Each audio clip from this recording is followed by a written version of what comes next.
The War of 1812, May 1814, the war thus far.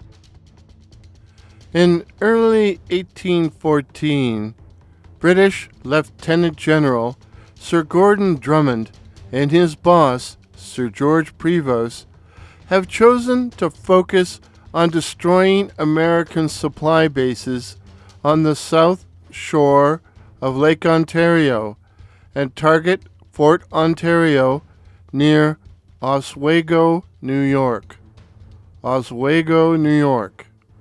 An abortive amphibious assault on May the 5th is called off due to stiff resistance, but on May the 6th, Commodore Sir James Yo's squadron arrives and provides artillery support as 1,200 men swarm ashore and advance up a steep hill to take the fort after 10 minutes of heavy fighting. The British lose 18 dead and 73 injured, whilst the retreating Americans suffer 6 killed, 38 wounded, with 25 taken prisoner.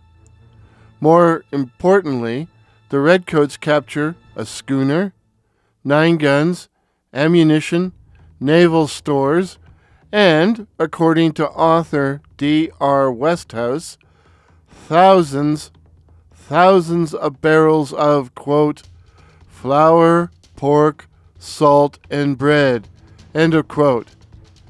And, to add insult to injury, they burn and trash the fort. But unfortunately for the British, the prize they really wanted, shipbuilding supplies headed for Sackett's Harbor, New York, were hidden inland at Oswego Falls. So in the end, Drummond, Prevost, and Yo only achieved a mission sorta accomplished. As Sir George Prevost was contemplating an invasion through the Lake Champlain region, Royal Navy Captain Daniel Pring led a small squadron of 20 vessels to the mouth of Otter Creek in preparation for an attack on the plan's greatest obstacle, the American flotilla and shipyard up Otter Creek at Vergennes, Vermont. But the Yanks knew they were coming. On the morning of May the 14th, 8 British row galleries, 8 British row galleys, and a bomb ship anchored at the mouth of the creek. But alas, the American commander, Commodore Thomas MacDonough, had beefed up his shore battery in anticipation of the coming assault. After a spirited exchange of fire, the British withdraw, having suffered 1 killed and 2 wounded, while the Americans had 3 wounded. On the very same day, May 14th, in Upper Canada, Dover, a town I know as Port Dover, Ontario, is burned to the ground by 700 American troops from the 11th Regiment plus Pennsylvania Militia under command of Lieutenant Colonel John B. Campbell. The Americans, who crossed Lake Erie aboard 6 schooners to destroy supplies of grain and local mills, lay waste to homes, businesses, and livestock from Dover to Turkey Point in supposed revenge for the British burning of Buffalo on December the 30th, 1813. An angry Sir George Prevost contacts the American government to learn if they had authorized the raid and asks Vice Admiral Alexander Cochrane to start burning American seaboard towns in retaliation. In fact, the later burning of Washington may have been partially inspired by the burning of Dover. A United States Court of Inquiry a United States Court of Inquiry, will eventually condemn Campbell for destroying private property. But I bet the residents of Dover never received a penny in compensation. Things seemed to happen by twos during May 1814, in particular on May the 14th and May the 30th. As noted earlier, the Americans were able to spirit away the most important shipbuilding and naval stores when the British raided Oswego on May the 6th. But the British still want the goods and blockade Sackett's Harbor to prevent the Americans from delivering them. The Americans come up with a plan to deliver the supplies to a point near Sackett's Harbor, from where they can be carried overland, and on May the 30th, 19 boats carrying what Westhouse calls, quote, cannon and cable, end of quote, set out from Oswego. The boats were guarded by 130 riflemen, while a similar number of native warriors, Oneida tribesmen, followed along the shore. Dense fog forced the little flotilla to put in at Big Sandy Creek, but one boat was lost and then captured by the British, alerting them to the American presence and leading them to send a force of gunboats up the creek, which finds itself up a creek from an American ambush.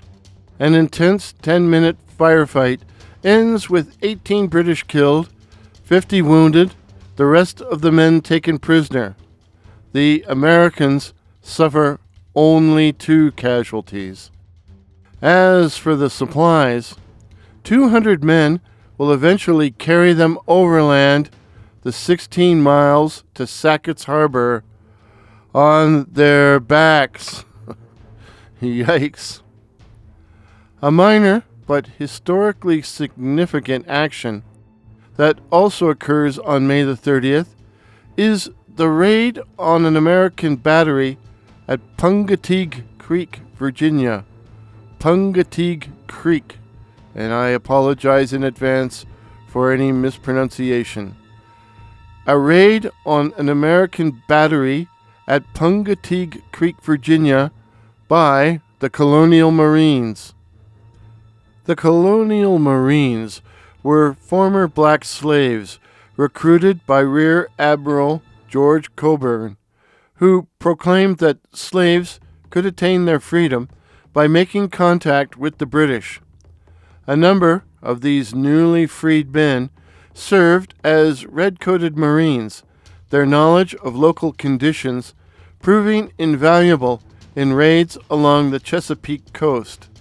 The May 30th attack was the Colonial Marines' baptism of fire, when, under the command of Captain Charles Ross, they skirmished with the Eastern Shore Militia, burning 2 barracks and capturing a small field piece before being driven off. For more information on the fascinating story of the Colonial Marines, please see Alan Taylor's Pulitzer Prize-winning book, The Internal Enemy, Slavery and War in Virginia, 1772 to 1832. I heartily recommend it. Thus, May 1814 features a British assault on Oswego, plus fighting on 2 separate dates, May the 14th and May the 30th. I wonder if the fighting will be spread around more in June. I apologize for not posting more frequently, but I've been on the road across Canada and the USA taking care of family business, and I hope to get back on track now that I'm home. Images used in today's video were taken on my travels and may even relate to the War of 1812 in some obscure way, while the music was the stirring Prelude and Action by that patron of the internet, Kevin MacLeod. Once again, the primary source for today's video was D.R. Westhouse's unpublished The War of 1812, A Chronology of the Military Actions 1812 to 1815. All other sources are listed in the description, and, of course, all errors are strictly my own. When the barrage lifts, cheers.